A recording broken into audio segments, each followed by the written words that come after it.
Hello, welcome back to the my channel अर्नियन सी बीस। तो दोस्तों, आज मैं आपको मेरीन एयर कंडीशनिंग का पार्ट 2 में प्रैक्टिकली बताने जा रहा हूं कि हमारा मेरीन एयर कंडीशनिंग कैसे काम करता है। तो इसको समझने से पहले पार्ट 1 जरूर देख लो, अदरवाइज़ आपको ये वीडियो नहीं समझ में आएगा। लिंक डिस्क्रिप्शन में है, उसमें आप अच्छे से पहले वॉच करो कि पार्ट 1 साइकिल कैसे वर्क करता है, तभी आपको ये वीडियो समझ में आएगा। ये देखो, हमारा मेरीन एयर कंडीशनिंग का कंप्रेसर है और ये उसका सक्शन साइड है, जो कि हमेशा एवापोरेटर से आता है low pressure low temperature vapour में, जो मैंने आपको बताया है। ये हमारा डिस्चार्ज लाइन है कंप्रेसर का, और ये हमारे पिस्टन्स है कंप्रेसर्स के सारे। और ये देखो, ये हमारे सारे पिस्टन्स हो गए और ये सक्शन लाइन हो गया। ये हमारा अनलोडर है जिसको प्रेशर स्विच एक्टिवेट करता है, और ये कैपेसिटी कंट्रोल करता है। बेस्ड अपॉन दिस इंगेज और डिसंगेज होता है, लोड और अनलोड होता है। अगर ज़्यादा गर्मी है तो फुल कैपेसिटी में रन करेगा, कम गर्मी है तो लो कैपेसिटी में काम करेगा।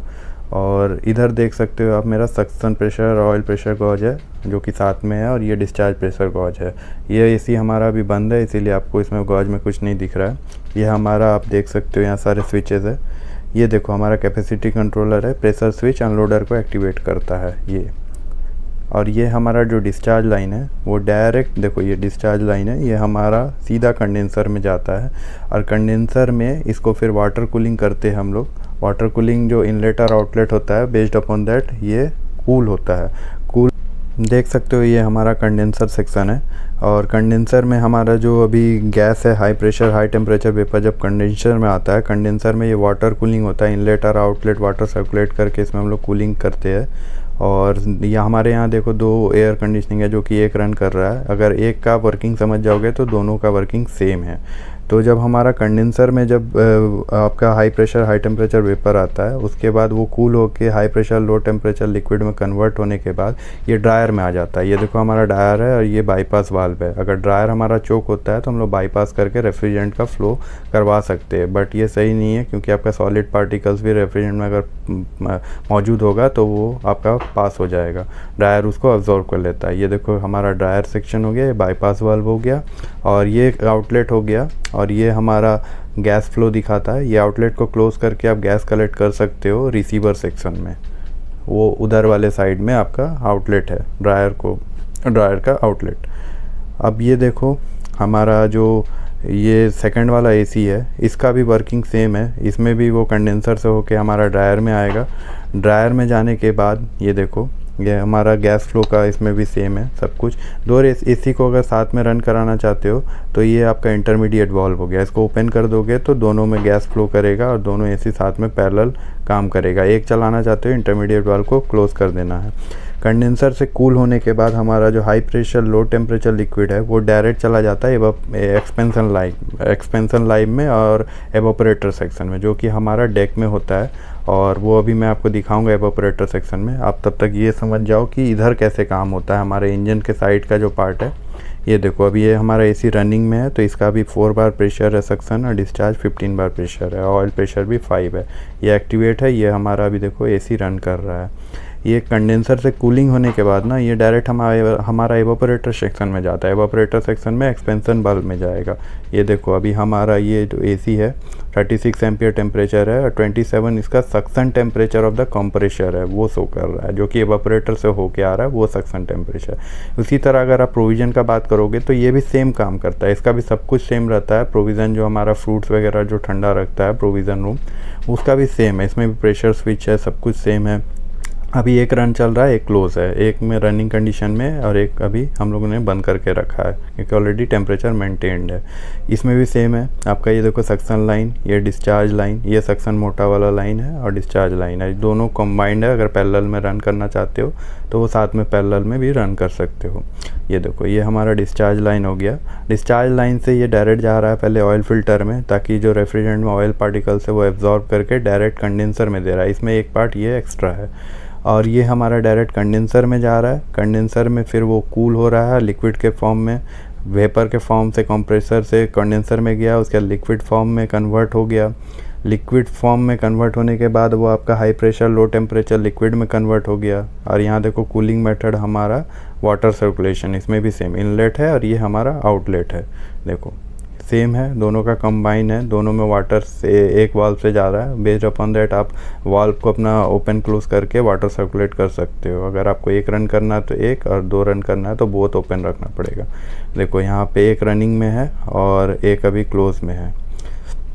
उसके बाद यहाँ पे देखो, जैसे कि डिस्चार्ज साइड से ऑयल फिल्टर से एब्जॉर्ब होने के बाद ये कंडेंसर में आया, कंडेंसर से होने के बाद ये हमारा ड्रायर सेक्शन में आ गया। यहाँ देखो, ये देखो कंडेंसर से आ रहा है, ये जा रहा है हमारा ड्रायर सेक्शन में, और ड्रायर सेक्शन से होने के बाद देखो ये वापस चला जाएगा आपका एक्सपेंशन सेक्शन, जो कि एवापोरेटर और एक्सपेंशन बल्ब साथ में होते हैं डेक पे।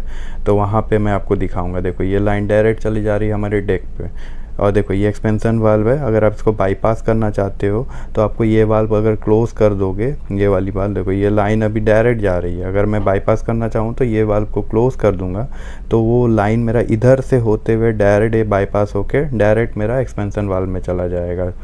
ठीक है, high pressure low temperature liquid, ये डायरेक्ट एक्सपेंशन वाल्व में चल गया। तो अगर ड्रायर आप चोक कर हो जाता है तो आप बाईपास इमरजेंसी केस में। ये देखो ये वैक्यूम पंप्स है सारे, रीफर में जितने मैंने इसमें गैस वैस चार्ज करने के लिए होते हैं वो सारे हैं। तो प्रोविज़न और एसी दोनों सेम वर्किंग है, मैंने इसीलिए आपको प्रोविज़न भी साथ में समझा दिया। अब चलो हम लोग जाएंगे एवापोरेटर सेक्शन में, और वहाँ पे आपको दिखाएंगे कि एवापोरेटर में अब फिर जो हमारा वेपर यहाँ से जा रहा है कंडेंसर और ड्रायर के होते हुए high pressure low temperature liquid, वो एवापोरेटर में एक्सपेंशन बल्ब में जाने के बाद low pressure low temperature liquid में कन्वर्ट होता है। तो ये देखो, ये हमारा एवापोरेटर सेक्शन नाम है। मैं अभी डेक पे आ गया हूँ, ये हमारा एवापोरेटर रूम है। यहाँ भी नंबर 1 नंबर 2 जैसा कि मैंने नीचे एसी दिखाया था उसी का 2 यहाँ पे यूनिट है। ये नंबर 1 यूनिट अभी रनिंग में है, तो इसका जो फ्लैप्स है, ये फ्लैप्स देख सकते हो ये ओपन कंडीशन में है, ताकि अभी रनिंग में है, इसको मैं क्लोज नहीं कर सकता। सप्लाई एयर है जो कि एकोमोडेशन में जा रहा है। ये देखो, ये हमारा रिटर्न एयर है, जो कि हमारा एकोमोडेशन से जो वार्म एयर आता है वो रिटर्न एयर होता है। और ये हमारा फ्रेश एयर साइड है, जो कि आउटसाइड टेम्परेचर, मतलब शिप के आउटसाइड का जो वेदर होता है वो हमारा फ्रेश एयर के थ्रू आता है। ये हम लोग जनरली यूज़ का भी मैंने इसको 40% ओपन रखा है। ये हम लोग यूज़ करते हैं तब जब आउटसाइड वेदर बहुत ही ठंडा हो, तो हम लोग डायरेक्ट फ्रेश एयर का यूज़ करते हैं और सर्कुलेट करते हैं। एयर कंडीशनिंग को बंद करके भी यूज़ कर सकते हैं। ये देखो रिटर्न एयर टेम्परेचर, ये हमारा जो रिटर्न एयर है, ये देखो ये हमारा एकोमोडेशन से आता है। एकोमोडेशन के जो केबिन्स में हमारे जो वार्म एयर होते हैं वो जब रिटर्न होके सर्कुलेट करके जब वापस ये लाइन में आते हैं, ये हमारा रिटर्न एयर लाइन होता है। ये देखो, ये हमारा एकोमोडेशन से आ रहा है। ये देखो, ये वाइट वाली आप जो लाइन देख रहे हो वो रिटर्न एयर लाइन है। ये देखो, उधर से घूम के ये लाइन हमारे एकोमोडेशन से कनेक्टेड है। मतलब एकोमोडेशन के अंदर जितने भी वार्म एयर है वो सारा रिटर्न होके हमारे रिटर्न लाइन में आता है। सप्लाई हम लोग करते हैं और वो वापस जब रिटर्न होके आता है वो वाली लाइन। ये देखो, ये सप्लाई वाली लाइन है, जो कि ये ठंडा एयर जो कूल एयर होता है वो हमारे एकोमोडेशन में जा रहा है। ये सप्लाई एयर वाली लाइन है, ये भी ओपन है। देखो, ये सप्लाई एयर एकोमोडेशन में जा रहा है और वो पूरा सर्कुलेट करके वार्म एयर लेके रिटर्न लाइन से वापस आ रहा है। ये ठंडा हवा जो है वो है, ये सप्लाई एयर, ये रिटर्न एयर। ये देखो, ये नंबर 2 का है और ये नंबर 1 का है। अभी नंबर 1 रनिंग है। देखो, सप्लाई एयर का टेम्परेचर 15 डिग्री, ये केबिन्स में जा रहा है। ये 15 डिग्री टेम्परेचर है, जो कि ओपन है फ्लैप। अगर क्लोज कर दूंगा तो वो सप्लाई नहीं जाएगी। ये सारे ब्रेकर्स हो गए हमारे। ये देखो, हमारे एयर कंडीशनिंग का जो ब्रेकर्स है अभी 1 रनिंग में है, तो उसका एम्प्स आपको दिख रहा है नियरली 20, 18, 19 एम्प्स के अप्रॉक्स। ये 2 हमारा बंद है अभी, तो इसको हम लोग रन नहीं कर रहे हैं अभी। एक एसी से ही काम चल रहा है क्योंकि आउटसाइड वेदर ऑलरेडी चिल्ड है। अब देखो, ये जो हमारा सेक्शन है ये एवापोरेटर का सेक्शन है। इसके अंदर हमारा एवापोरेटर के कॉइल्स है और एक्सपेंशन वाल्व है।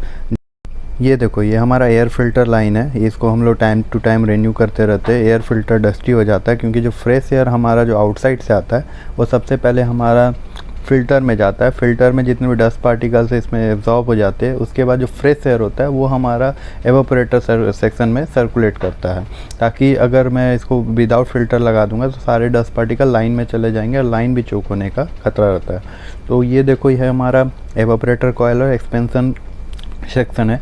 जैसे कि मैंने नीचे आपको बताया कि कंडेंसर से जब हमारा high pressure low temperature liquid निकलता है वो डायरेक्ट हमारा एक्सपेंशन वाल्व में आता है। ये देखो, ये हमारा एक्सपेंशन वाल्व है। एक्सपेंशन वाल्व का जो ओरिफिस होता है, जैसे इसमें लिक्विड रेफ्रिजरेंट पास करता है हाई प्रेशर लो टेम्परेचर, वो उसको कन्वर्ट कर देता है low pressure low temperature liquid में, और वो डायरेक्ट एवापोरेटर कॉयल में जाता है।